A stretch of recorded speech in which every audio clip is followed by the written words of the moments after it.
The massive ship called the Nexus moved through space like a floating city. Its hull stretched for miles, covered in lights that blinked like stars. Inside this giant vessel, the most powerful beings in the galaxy made decisions that affected billions of lives. Admiral Zethkar stood in the main command center, his reptilian scales catching the blue light from the screens around him. He had ruled space battles for over 300 years. His kind, the Vraxians, were one of the 12 races that controlled the Galactic Council. They decided who lived, who died, and who could travel between the stars. Admiral, called his aide, a bird-like creature with silver feathers. We have new reports from the outer territories. Zethkar turned his large head toward the screen. The data showed a small yellow star with several planets around it. One of the planets was blue and green, covered mostly in water. What am I looking at? A primitive species, sir. They call themselves humans. They live on the third planet from their star. Our scouts say they just learned how to travel faster than light. They are spreading to nearby star systems. The Admiral laughed, a sound like rocks grinding together. Another young race thinks they can explore the galaxy. How many ships do they have? Maybe 100, sir. Small ones. Nothing that could threaten us, Zethkar nodded. This happened every few decades. Some new species would discover space travel and think they owned the universe. The Council had a simple way to deal with this problem. They would arrive with overwhelming force, show the newcomers who really ruled space, and then add them to their empire. Send word to the other council members, Zethkar ordered. Tell them we have a new integration to perform. Within hours, ships from across the galaxy began moving toward the human solar system. The council fleet grew larger and larger. Warships the size of mountains joined the group. Each vessel carried enough firepower to destroy entire cities. The aliens inside these ships had conquered hundreds of worlds using the same method over and over again. The plan was always the same. Arrive in overwhelming numbers. Demand a meeting with the planet's leaders. Show them recordings of what happened to other worlds that refused to join the Council. Most species surrendered immediately. Those that didn't were crushed completely. Zethkar studied the reports about humans while the fleet assembled. The creatures were young, maybe 10,000 years old as a civilization. They had only recently learned to use metal and electricity. Their fastest ships could barely reach other stars in their local area. They had no shields, no energy weapons, no technology worth mentioning. Perfect for integration, he muttered to himself. The Council had rules about new species. First, they would be tested. If they were smart enough and useful enough, they could become servants of the Council races. They would mine resources, build ships, and serve the greater galactic civilization. If they were too primitive or too aggressive, they would be removed entirely. Humans seemed to fall into the first category. The scout reports showed they were good at building things and solving problems. They could probably serve as workers or soldiers for the Council forces. Their homeworld had plenty of water and metals that could be useful. Admiral, his aide reported, the fleet is ready, 30 ships including the Nexus. Should we begin the jump to human space? Yes, set course for their outer colonies. We'll meet them at the edge of their territory and show them what real power looks like. The jump through hyperspace took several days. When the Council fleet arrived at the target coordinates, they were near a human colony world called New Geneva. It was a small planet with maybe 10 million humans living on it, perfect for making an impression. Zethkar activated the communication system and broadcast on all frequencies. Attention, human vessels. This is Admiral Zethkar of the Galactic Council. You are ordered to send representatives for immediate diplomatic contact. Failure to comply will result in military action. The response came back within minutes. The voice was calm, speaking in clear words. Welcome to human space, Admiral. We appreciate the opportunity to meet. We'll send a representative to discuss matters with you. Zethkar smiled, showing rows of sharp teeth. This was going exactly as planned. The humans sounded polite and cooperative. They understood they were dealing with superior beings.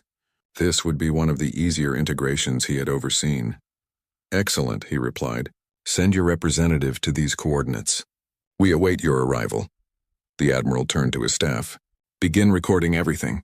The other Council races will want to see how smoothly this operation goes.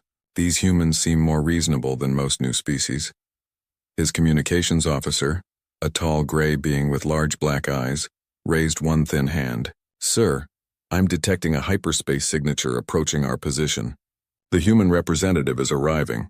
Put it on the main screen. Let's see what kind of primitive vessel they send to meet the might of the Galactic Council. The screen showed the swirling colors of hyperspace as something large prepared to exit near their fleet. Zethkar expected to see a small human ship, maybe carrying a few dozen crew members and some crude weapons. He planned to be merciful with these young beings.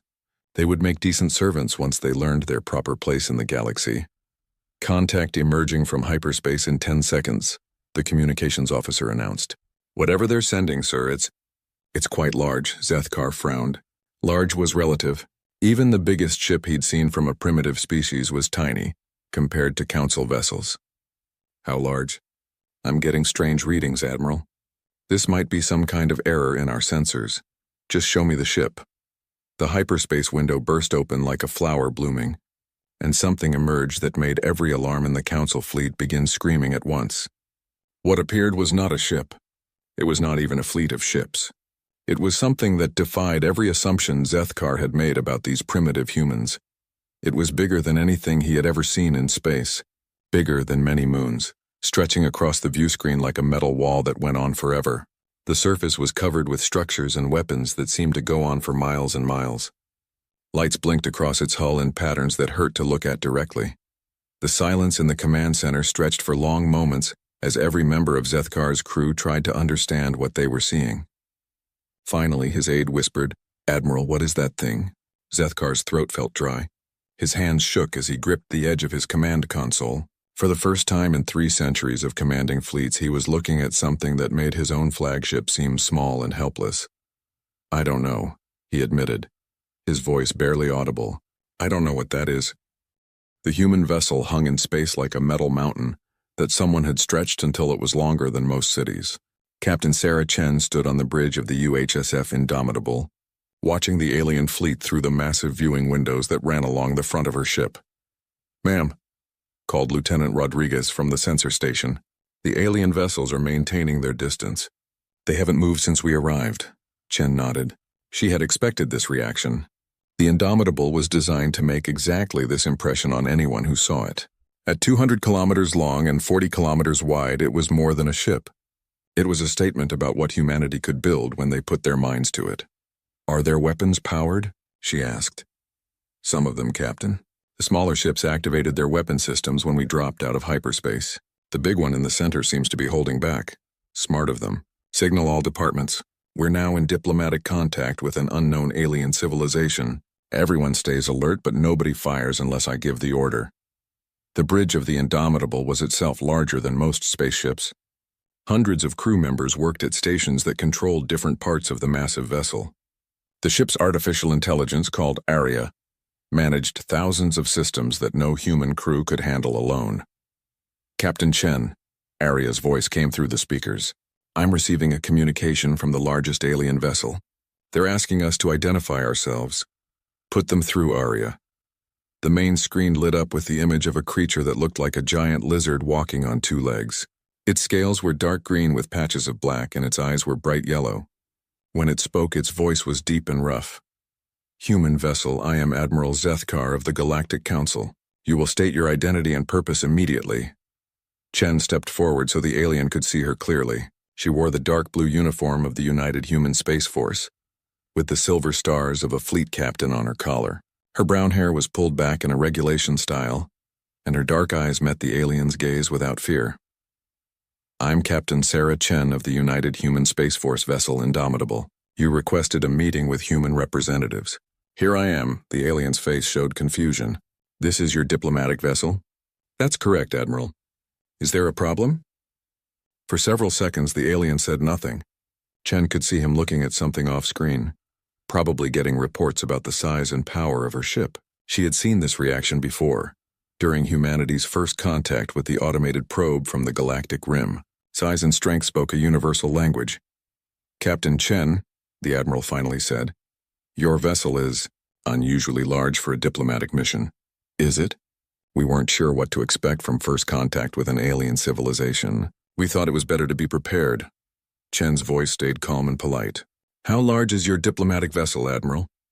"This is the Nexus flagship of the Galactic Council. It serves as our mobile capital and diplomatic center." Chen looked at the readings on her tactical display. The alien flagship was big by the standards of most civilizations, maybe 15 kilometers long. Impressive, but tiny compared to the Indomitable. It's a beautiful ship, Admiral. Much more elegant than our design. Captain, I must ask, what is the purpose of the weapon systems I'm detecting on your vessel? Defense, primarily. And deterrence. We've found that being strong enough to protect ourselves makes diplomatic conversations much more productive. Chen paused. You came here with 30 warships, Admiral.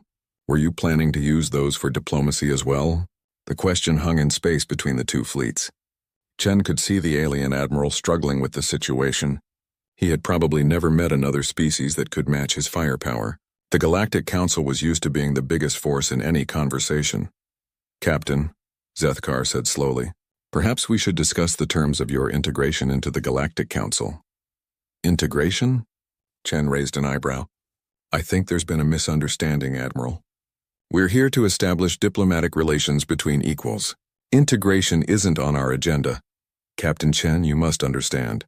The Galactic Council has governed this region of space for thousands of years. New species are integrated into our civilization for the benefit of galactic peace and stability. Chen turned to her communications officer.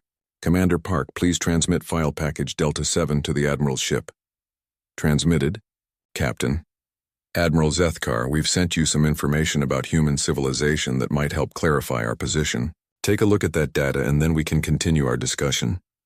Chen walked over to the tactical station while waiting for the aliens to review the files. The information package contained details about human space, including the locations of their colonies and the size of their fleet. It would give the aliens a better understanding of what they were dealing with. Captain, whispered Commander Park, are you sure we should tell them about our other Titan-class ships? They'll find out eventually, Commander. Better to be honest from the beginning. The tactical officer, a woman named Lieutenant Torres, was studying the alien fleet formation. Captain, they're not arranged for combat. It looks more like a parade formation, designed to look impressive rather than to fight effectively. They expected to intimidate us into surrender, Chen realized. This was never meant to be a real diplomatic meeting. It was meant to be a demonstration of power followed by our submission. Should we adjust our position, ma'am? No. We stay right here between them and New Geneva. Let them make the next move. After 10 minutes, Admiral Zethkar's image appeared on the screen again. His expression had changed completely. The confidence was gone, replaced by something that looked like barely controlled fear. Captain Chen, he said carefully, according to your data, humanity controls 24 star systems and has a fleet of over 800 vessels. That's correct. And you have 6 more ships of this size? 7, actually. The UHSF Leviathan was completed last month. Chen didn't mention that 3 more Titan-class ships were under construction, or that humanity had been building them specifically in case this kind of situation arose. The alien was quiet for a long moment. Captain, may I ask why your species has built such a large military force? We learned early in our history that peace comes from strength, Admiral. We build these ships so we never have to use them in anger. When everyone knows you can defend yourself, most conflicts can be resolved through conversation. And if conversation fails, Chen's expression grew serious, then we're prepared for that possibility as well. But I'm hoping it won't come to that. We'd much rather have you as friends and trading partners than enemies. The communication ended abruptly. Chen could imagine the chaos on the alien command ship as they realized their overwhelming advantage had just turned into a potential disaster. The humans weren't primitive newcomers begging to join galactic civilization. They were potentially the most powerful military force in the galaxy, and they were offering friendship from a position of absolute strength. All stations, maintain alert status, Chen ordered. This conversation is far from over.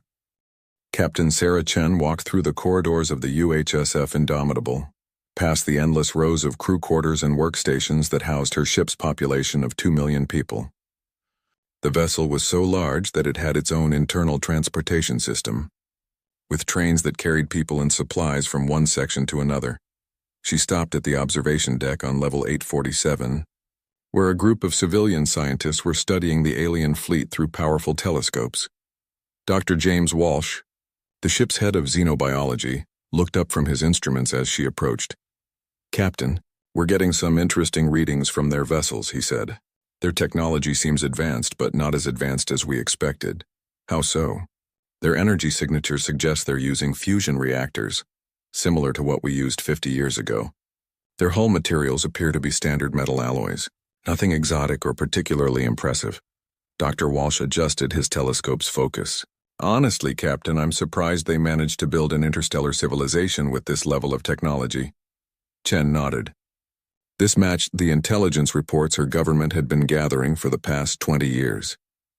Ever since humanity had developed long-range sensor arrays, they had been watching and listening to galactic civilization. The picture that emerged was troubling.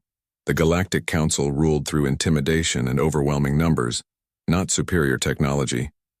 They conquered primitive species by showing up with huge fleets and demanding surrender. Most younger civilizations gave up immediately rather than fight against impossible odds. But humanity had never been good at giving up. Dr. Walsh, what's your assessment of their biological capabilities? Based on their ship designs and the brief communication we intercepted, I'd say most Council species are physically similar to humans. Some are stronger, some are faster, but nothing that would give them a significant advantage in individual combat. Their real power comes from organization and numbers. Chen left the observation deck and took a transport car to the command section of the ship. Along the way, she passed through the manufacturing districts, where automated factories produced everything the ship's crew needed. The Indomitable was designed to operate independently for years without needing supplies from human space. In the Strategic Planning Center, she found her senior officers reviewing data about the Galactic Council. Commander Park was studying star charts that showed the extent of Council territory. It covered most of the galaxy's inner regions with thousands of inhabited worlds under their control. Captain, Park said as she entered, we've been analyzing the Council's expansion patterns. They follow the same method everywhere. They find a young species, overwhelm them with superior numbers, and then integrate them into their empire as servant races. How many species are we talking about? At least 200 that we can identify from their communications. Possibly more. Park highlighted several star systems on the map. The scary part is how efficient they are. Most species surrender immediately when they see the size of a Council fleet. Chen studied the map. Red dots showed Council-controlled systems, while blue dots marked the handful of independent civilizations that had managed to avoid conquest. Human space was a tiny cluster of green dots on the galaxy's edge. What about those independent systems? How did they avoid integration? Lieutenant Commander Martinez, the ship's chief engineer, pulled up another display. Most of them are too far away for the Council to bother with, or they're in regions with dangerous space phenomena. A few seem to have reached some kind of accommodation with the Council, probably paying tribute in exchange for independence. And none of them ever fought back? Not successfully. We found records of at least a dozen species that tried to resist. They were completely destroyed, not just conquered and wiped out entirely. Martinez's expression was grim. The Council doesn't tolerate defiance. Chen walked over to the display showing the current tactical situation. The alien fleet was still maintaining its distance from the Indomitable, but she could see they were sending out scout ships to get better sensor readings of her vessel. Arya, what's our current power output? The ship's artificial intelligence responded immediately. Fusion reactors are operating at 12% capacity, Captain. All systems are functioning normally. We could increase to full combat power in approximately 4 minutes if necessary. And our defensive status? Shields are at standby power but can be brought to full strength in 30 seconds. Point defense systems are active. All weapon systems are online but not powered. Chen smiled slightly. The Indomitable was barely using any of its capabilities. But even at minimum power, it was probably stronger than the entire alien fleet combined. This was exactly what humanity's leaders had hoped for when they authorized the Titan-class construction program. The plan had been simple, but ambitious. Instead of trying to match alien civilizations ship for ship, humanity would build vessels so powerful that numbers wouldn't matter. Each Titan-class ship could face an entire fleet and win. More importantly, they were so obviously powerful that most enemies would choose negotiation over combat. Captain, called the communications officer. We're receiving another transmission from the alien flagship. Put it through. Admiral Zethkar appeared on the screen again. He looked much less confident than during their first conversation. Captain Chen, I've been in communication with the other members of the Galactic Council. We would like to continue our diplomatic discussions. Of course, Admiral. What would you like to discuss? First, we need to understand your intentions regarding council space. Do you plan to expand into territories currently under our protection? Chen had been expecting this question. Admiral, humanity has no territorial ambitions beyond our current borders. We have more than enough space for our growing population within the systems we already control. We're not interested in conquest. Then what do you want? Trade relationships, cultural exchange, scientific cooperation, the same things most civilizations want when they meet new neighbors. Chen paused. We'd also like assurance that the Council won't interfere with human colonies or attempt to integrate us against our will. The alien admiral was quiet for several moments. Chen could see him consulting with advisors who were probably telling him things he didn't want to hear. Finally, he spoke again.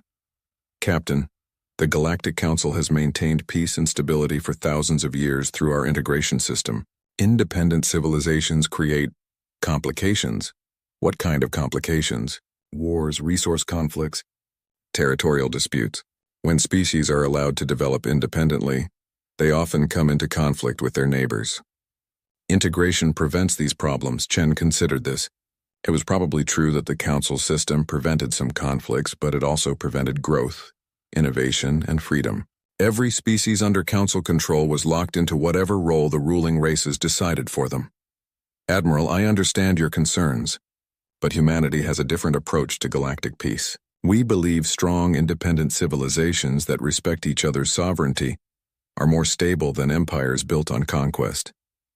And if you're wrong, if your independence leads to conflict, then we'll deal with those conflicts as they arise. But we'll deal with them as free beings, not as subjects of another species' empire. The conversation ended again, but Chen could see this was just the beginning of a much longer negotiation. The aliens were trying to figure out how to handle a situation they had never faced before, a species that was too powerful to conquer, but too independent to ignore. She turned to her officers. Begin preparing detailed proposals for trade agreements and mutual defense pacts. If the Council is willing to recognize our independence, we might be able to work with them. If not, she didn't finish the sentence, but everyone in the room understood the implication. Humanity was prepared for either outcome. Admiral Zethkar stood in the center of the emergency council chamber aboard the Nexus, surrounded by holographic images of the 11 other species that ruled the galaxy. Each representative looked as disturbed as he felt. In 3,000 years of galactic history, nothing like this had ever happened. The human vessel is impossible, declared Council Member Thisara, a crystalline being whose body reflected light in strange patterns. Our sensors must be malfunctioning. No single ship could generate that much power. The sensors are working perfectly, Zethkar replied grimly. I've had them checked 3 times. The human ship is everything it appears to be. Council Member Vorth, a gas cloud creature that lived in a mechanical suit, spoke next. Even if their ship is real, they cannot have many such vessels. The resources required would be enormous. They claim to have 7 more ships of similar size plus hundreds of smaller vessels, Zethkar said. And based on the industrial capacity we detected in their data files, they could build more. The chamber fell silent. Each council member was trying to process what this meant for their civilization. For thousands of years, the Galactic Council had been the ultimate authority in this region of space. They had built their empire on the simple principle that numbers and organization could overcome any individual advantage. But the humans had changed the equation completely. Their single ship was more powerful than entire council fleets. If they really had 8 such vessels, they could potentially challenge the council's authority across dozens of star systems simultaneously. What are their demands? Asked Council Member Zarek, a tall insectoid creature with multiple arms and glowing compound eyes. They claim they don't want territory. They say they only want trade relationships and recognition of their independence.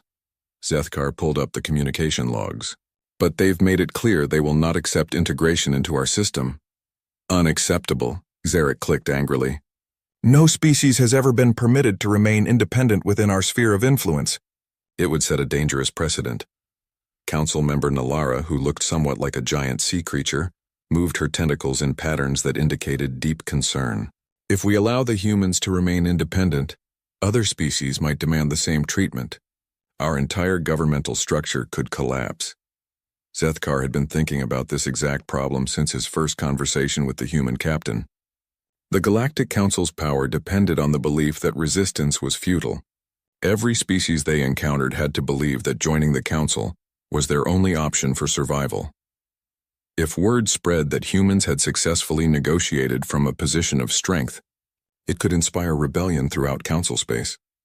Species that had been integrated centuries ago might start wondering if they could fight back. Independent civilizations on the galactic rim might form alliances to resist Council expansion. Have we considered the military option? Asked Council Member Zahn, a reptilian species similar to Zethkar's own people but with darker scales and larger claws. Surely our combined fleets could overwhelm them through sheer numbers. Zethkar had been dreading this question.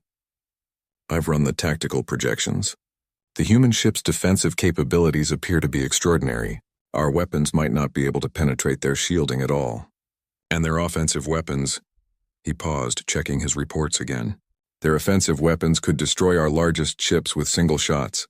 How is that possible? Thyssara's crystalline body flashed with confused colors. What kind of technology do they possess? Advanced fusion reactors that generate exponentially more power than our own.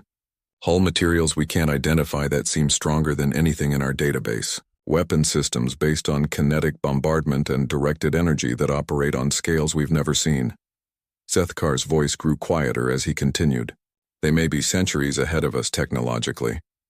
The council chamber erupted in discussion as various members argued about the implications. Some insisted the humans must be bluffing. Others suggested immediate retreat to council space. A few recommended attempting to learn more about human technology through espionage or negotiation. Council Member Vorth finally called for order. Admiral Zethkar, in your professional military opinion, what would happen if we attempted to force integration through combat? Zethkar had been a military commander for 3 centuries. He had overseen the conquest of dozens of worlds and the integration of countless species. He had never before had to consider the possibility of defeat. Complete disaster, he said quietly. Based on what I've observed, the human ship could destroy our entire fleet without taking significant damage. And they have 7 more ships like it, plus supporting vessels. If we attack them, we lose. If they decide to retaliate against Council space... He didn't finish the sentence. What about our automated defense networks? Asked Zarek. Surely our orbital platforms and system fortifications could stop them. Our defense networks are designed to stop traditional fleets with traditional weapons. The humans could probably bypass them entirely or destroy them from ranges where they can't fight back. Zethkar pulled up tactical displays showing human space. Look at their colony arrangement. Perfect spacing for mutual defense, industrial capacity distributed across multiple systems, defensive platforms around every inhabited world. They've been planning for this kind of confrontation for decades. Council Member Nalara's tentacles writhed with agitation. How long have they been watching us? Unknown, but probably years or even decades. They seem to know our standard integration procedures perfectly. They know about our tributary species, our trade routes, even our internal political structure. Zethkar highlighted portions of the human data transmission. This level of intelligence gathering suggests a very sophisticated observation network. The implications were terrifying. If humans had been watching galactic civilization for years, they knew exactly where the Council was strong and where it was vulnerable. They had prepared for this confrontation, while the Council remained completely ignorant of their existence. What do they want from us now? Asked Council Member Zahn. A formal treaty recognizing human space as independent territory, trade agreements that would give them access to galactic markets, cultural exchange programs. Zethkar paused. And they want assurance that we won't attempt forced integration of other species within their local area. They want to protect other species from us? Thyssara's lights flashed bright red with anger. They dare to question our right to govern? They're not questioning our right to govern Council space, Zethkar corrected. They're establishing boundaries. They're telling us there are limits to how far our authority extends. This was the heart of the problem. For 3,000 years, the Galactic Council had believed their authority was unlimited. They expanded wherever they wanted, integrated whoever they found, and answered to no one. The humans were politely but firmly telling them those days were over. Admiral, Council Member Vorth said slowly, what are your recommendations? Zethkar looked around the chamber at the faces of the most powerful beings in the galaxy. They were looking to him for answers he wasn't sure he could provide. The old certainties were gone. The Council's position as the ultimate galactic authority was being challenged by a species they had barely known existed. "I recommend we negotiate," he said finally. "We accept their terms, establish diplomatic relations, and hope they meant what they said about not wanting territory. Because the alternative is a war we cannot win." The silence that followed was the sound of an empire realizing it was no longer invincible. The age of Galactic Council supremacy was ending, and none of them knew what would take its place.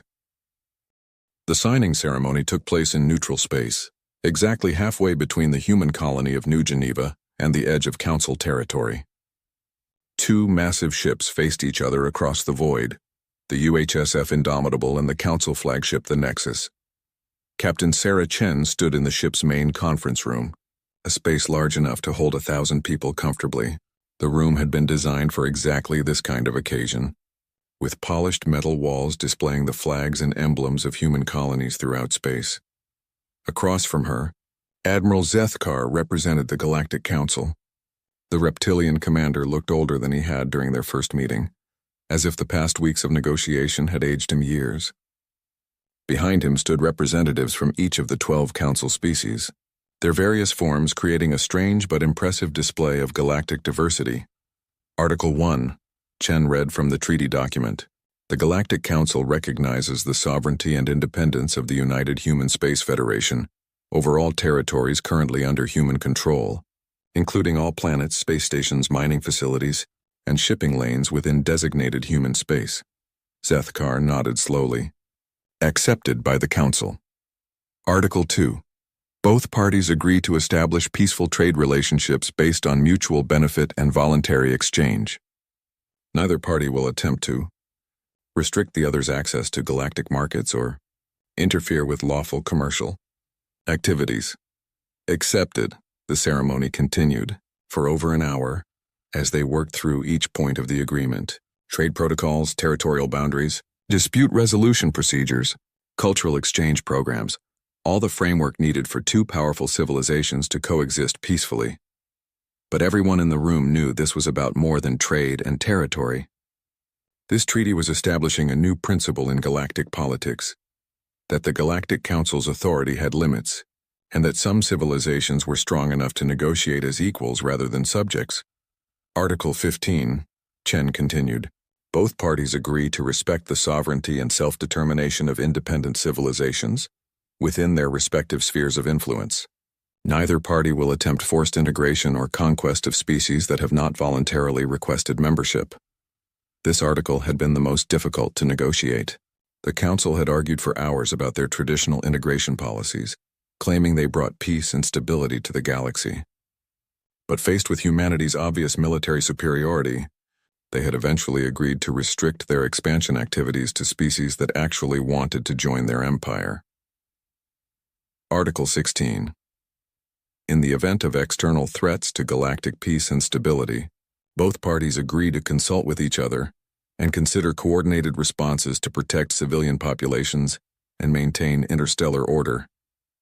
Admiral Zethkar looked up at this article. It was humanity's subtle way of offering partnership rather than mere coexistence. If something threatened the galaxy as a whole, humans and Council forces might fight side by side rather than against each other.